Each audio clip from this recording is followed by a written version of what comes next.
In our previous module, we have discussed about the concept of the hypothesis testing, and now in the chapter, we'll discuss about the hypothesis testing for the mean.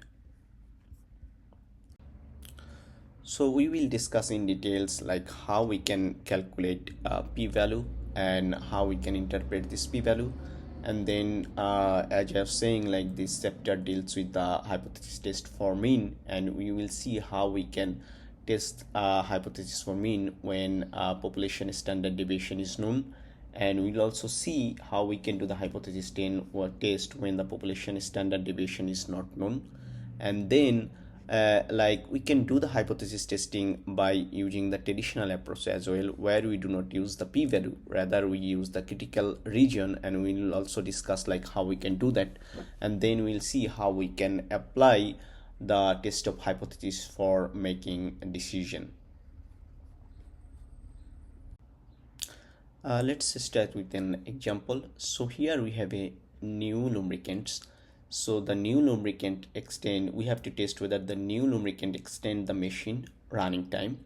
So earlier, before using these lubricants, the running time was like 41 hours before the maintenance with a standard deviation 35.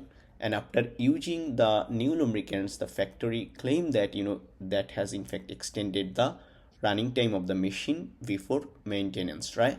So before using the lubricants, our average running time was 41 hours. That means our population parameter is 41 hours with a standard deviation. Population standard deviation is 35. So in that case, we know the population standard deviation, right? And which is 35. So now we have to test whether the new lubricant has extended the running time or not, right? So now we have the following sample. So here we have 40 samples. So here this is the runtime from 40 machines, and here in that case we know the population standard deviation, which was 35 hours, right? Which is 35 hours that I have discussed in the previous slide. And here we have the sample of 40 machines, and here is the runtime after using the lubricants, right? And what was our population standard deviation? Our population average runtime was 41 hours. So now we have to test whether the new lubricants has extended the runtime or not, right? So this is what we have to test. So let's first discuss the setup of the hypothesis testing. So what is the first thing that we have to do? So for this problem, we have to first define our null hypothesis and alternative hypothesis, then the level of significance, and in that case, assume the level of significance is 5%.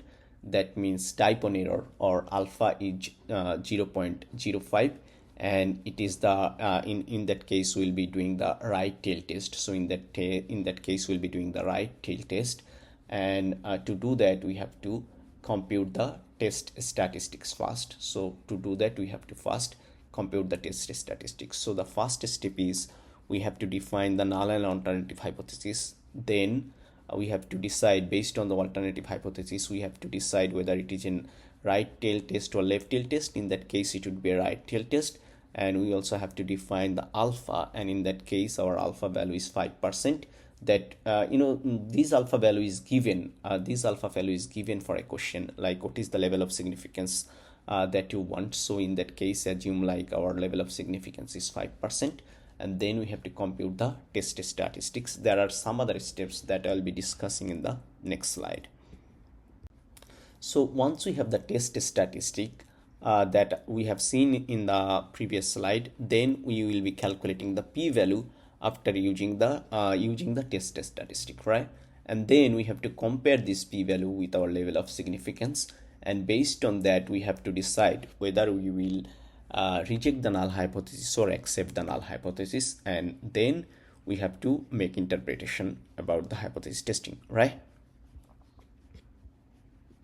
Let's now discuss about the steps for this problem in details. So our population for our population mean runtime was 41 hours, right? our population mean time was 41 hours. So in the null hypothesis, we basically assume that is true, right? So here our mu is equal to 41 hours. Now in the alternative hypothesis, we are testing our mu is greater than 41 hours. That means the lubricants has extended the lifetime, right? So that we will be testing. Therefore, it is a right tail test. So therefore, in that case, we will have a right tail test. So then alpha is something that is given for a problem. So I'll not discuss that in detail. So for this problem, like we have alpha equal to 5%, just assume that. So then we need the sample mean, and we can calculate this sample mean from the 40 samples that we have. And in fact, if you calculate the sample mean, then from the above data set, you will see the calculated sample mean is 47.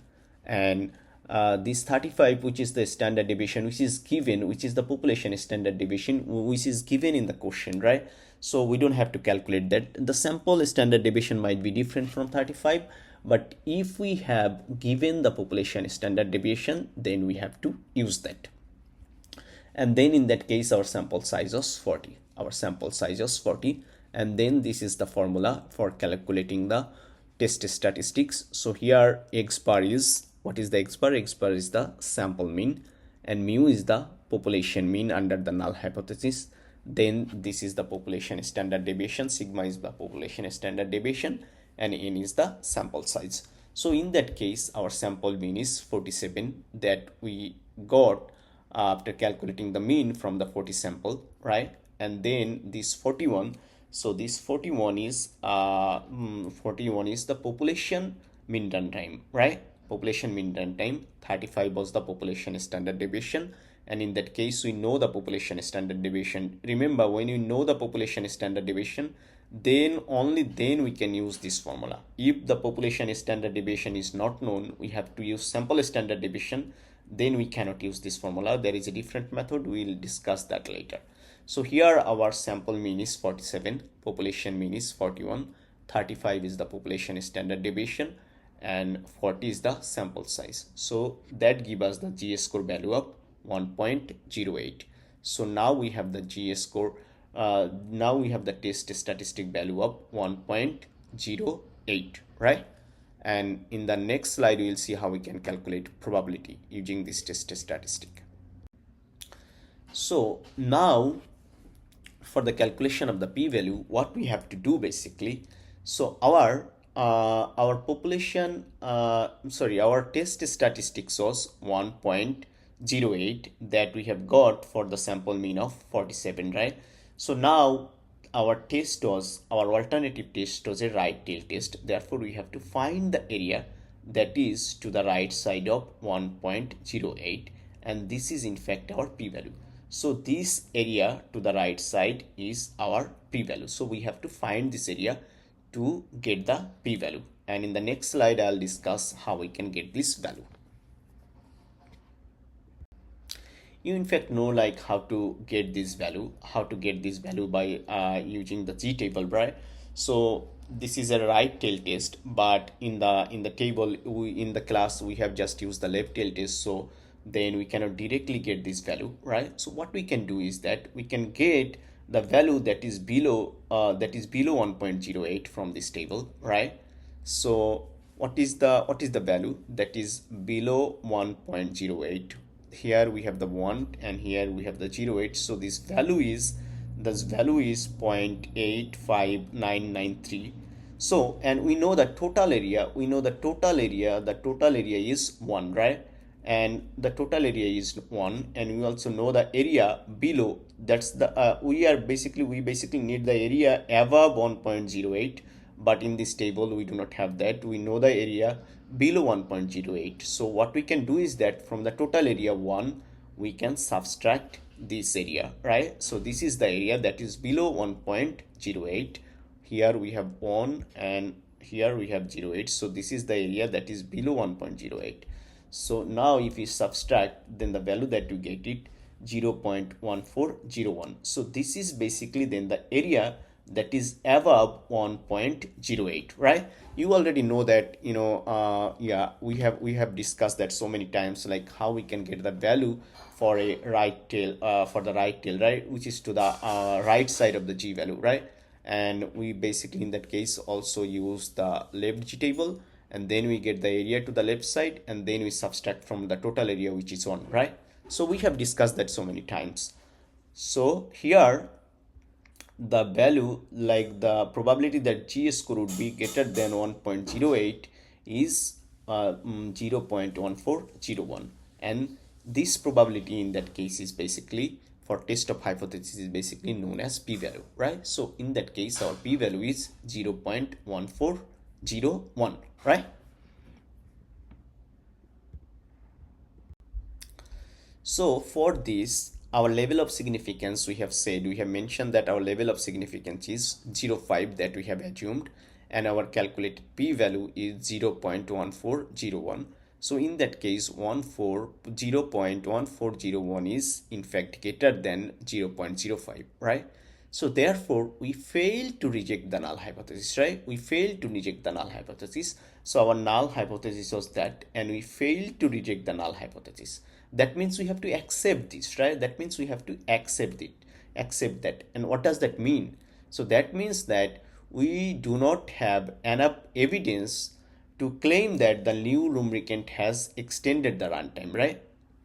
Because we have to accept that. So we have to accept that the running time is in fact 41. It has not in fact extended. We do not have enough evidence to claim that it has extended the runtime, right? Since we have to accept this. I think now it is clear to all of you, like what is hypothesis test and how we can use that. So far we have discussed like how we can do the hypothesis test for mean when the population standard deviation was known. So now we will see how we can do the hypothesis test for mean when the population standard deviation is unknown or is not known, right? So now we will discuss the hypothesis test when the population standard deviation is not known, and in that case we use another distribution which is t distribution, and we will see how we can do that. So just to clarify, so when the population standard deviation is not known, then we use t distribution, and the condition for using t distribution is that in that case the population standard deviation, that is something that we do not know, and so instead of population standard deviation we have to use the sample standard deviation, and in that case the distribution we will be using is t distribution. And we have also discussed earlier, like for the t distribution we have degrees of freedom, and the degrees of freedom that is associated with t distribution is n minus 1, so where n is the sample size. So sample size minus 1 is the degrees of freedom that is associated with the t distribution. So to summarize, like when we do not know the population standard deviation, then the distribution of the test statistics would be t distribution, not a standard normal distribution, and the degrees of freedom would be sample size minus 1, right?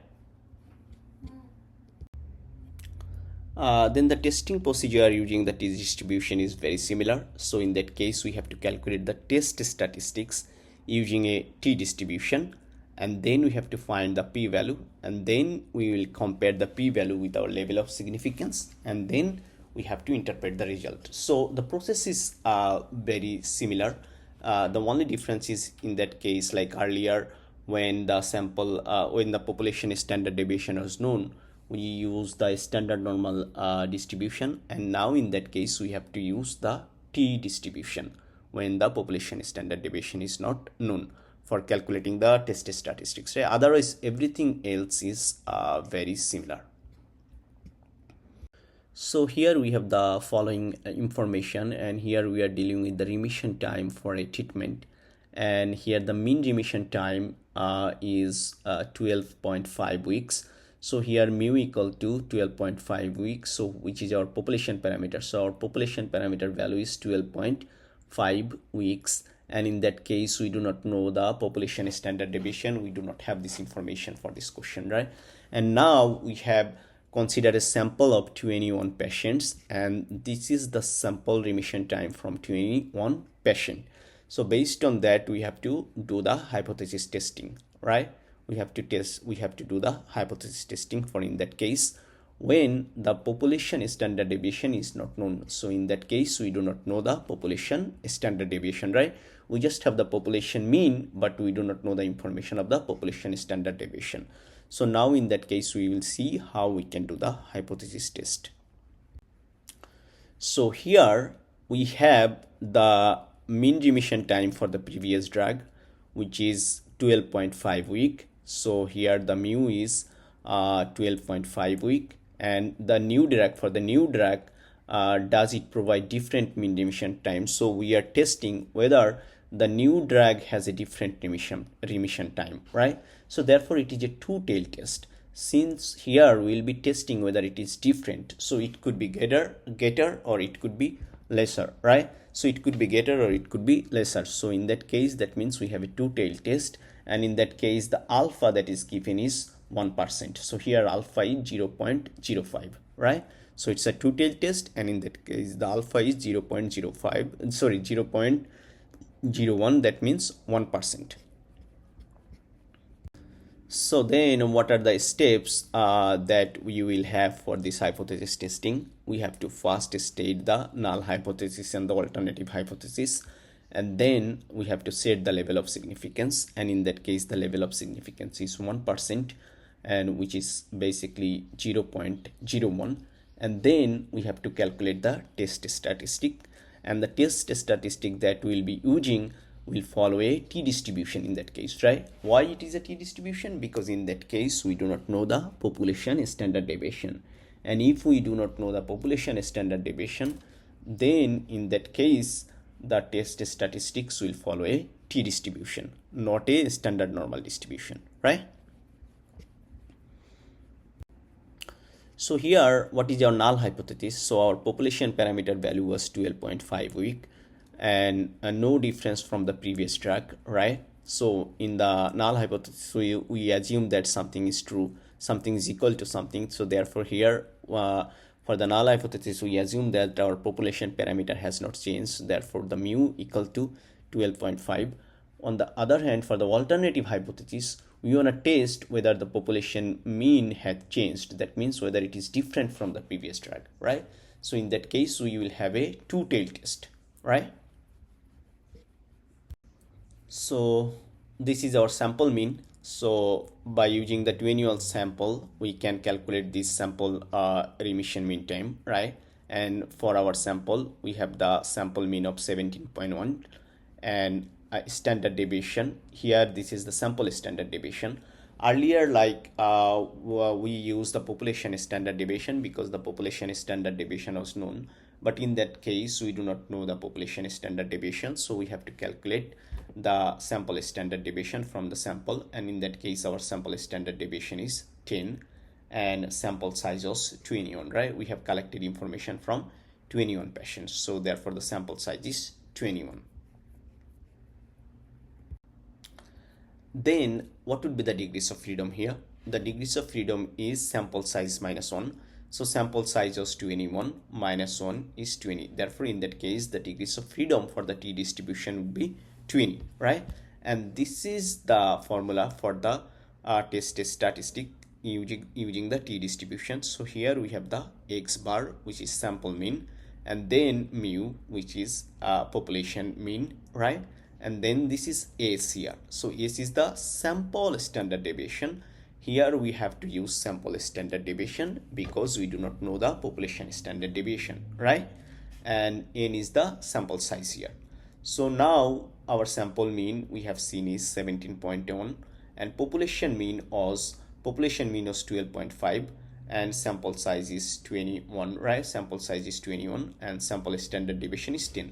So that give us the test statistic value, which is 2.108, right?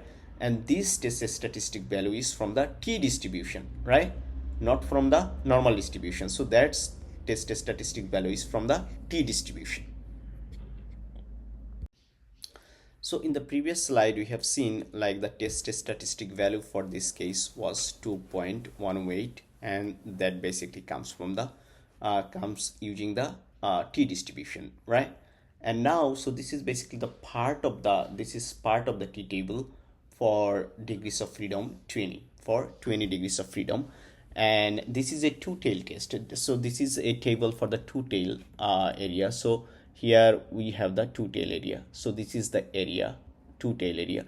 So in other words, basically this is the probability, and for the hypothesis test, which is basically the p-value, right?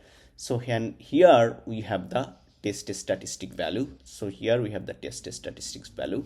So for a test statistic value of 2.086, the corresponding p-value for a two-tailed test is 0.050, and for a test statistics value of 2.528, the corresponding two-tailed p-value is 0.020, right? So this is the information that we have, and in our case our test statistics value is 2.108. so we do not have exact this value in this table, but we know like our test statistics value fall somewhere in between these two, right? So somewhere in between these two. Therefore, we do not know the exact p-value, but we know that our p-value would be somewhere in between these two, right? So therefore, our p-value, we do not know the exact p-value, but we know our p-value will be in between this value and this value, right? So it will be greater than 0.02 and less than 0.05, since our test statistics value fall in between these two test statistic value, right? So now then from this table we basically know our like our p-value is in between 0.02 and 0.05. So in the previous slide, we have seen our p-value was greater than 0.02. That means the lower bound is like p-value is greater than 0.02, and our test statistics value was like in fact 2.108, right? And our p-value is less than 0.05. So our p-value basically fall in between 0.02 to 0.05. So it is greater than 0.02, but it is less than 0.05, right? So that we have seen.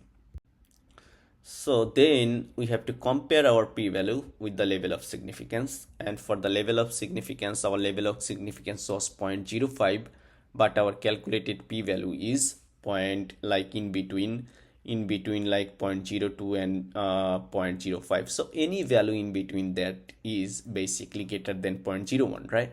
So therefore, if our calculated p-value is greater than alpha, then basically we fail to reject the null hypothesis, right? We fail to reject the null hypothesis, meaning insufficient evidence that the remission time has changed, right? So therefore, we fail to reject the null hypothesis, and that means like the remission time probably hasn't changed, right?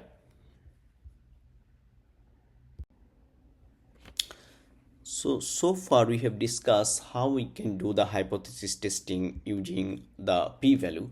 There is also another alternative method, and the traditional method was in fact that, and in that case, instead of using p-value, we use the critical region.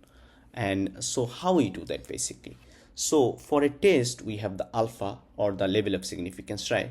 So based on the level of significance, so level of significance or alpha, which is basically area, right?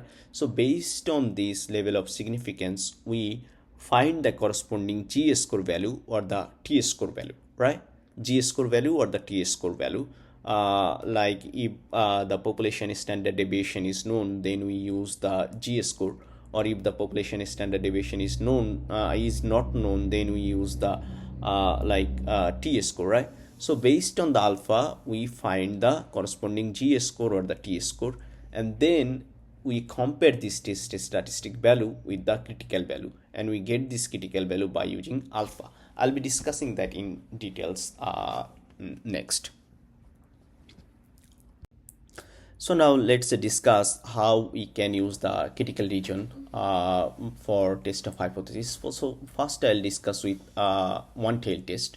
So let's begin with the left tail test. So for a left tail test here, say we can do that like for alpha equal to like 5%, alpha for 1% and so on. Let me discuss that with alpha equal to 5%, right? That means alpha equal to 0 or 0.05. So here then what does that mean? That means the area here is 5%. The area here is 5% since it is a left tail test, so we have to look for the area to the left side. So here alpha equal to 0.05 means the area here is 0.05, and we have to then find the corresponding G score value from the G table. You already know like how to get this value, and this value is negative 1.645. This value is negative 1.645. That comes from the G table, right? So now for a left tail test, we can calculate the test statistics value, right? So now we have to compare this test statistics value with our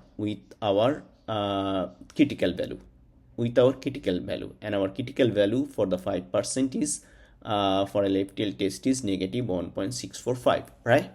So now if our test statistics value is like smaller than this value, then we reject the null hypothesis. That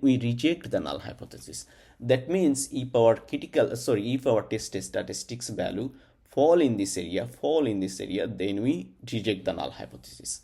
And if our test statistics value is in fact greater than negative 1.645, that means in this area, somewhere in this area, then we fail to reject the null hypothesis, right? Similarly, for the right tail test, we have to look the area to the right side and the critical value associated with 5% level of significance for a right tail test is 1.645, that you will get by using the standard G table, right? So now we can calculate the test statistics value. Then we have to compare this test statistics value with the critical value, with this critical value. And if our test statistics value for a right tail test is greater than this value, critical value 1.645, that means fall in this region, then we reject the null hypothesis, right? If our test statistics value is greater than the critical value, that means if it fall in this area, then we reject the null hypothesis. And if the test statistics value is smaller than 1.645, then we fail to reject the null hypothesis. Similarly, like for 1% level of significance, you can also do this test, right? So I think now it is clear to all of you like how for one tail test we can use the critical value. So now for a two-tail test, for a 5%, so for 5% level of significance, so we have to now look for the area on both sides. So here we have like area of like 2.5%, and in that region as well we have the area of 2.5%, right? So now we have to find the critical region associated with 2.5% to the left side and 2.5% to the right side, right? Even though like here our alpha was 5%, but since it is a two-tail test, so here we have the area 2.5% and here we have the area 2.5%, right? Then the associated critical value to the left side would be 1.96 and to the right side would be negative 1.96 to the left side and 1.96 to the right side, right? So now what we have to do, so now we have to test for both sides. So if our test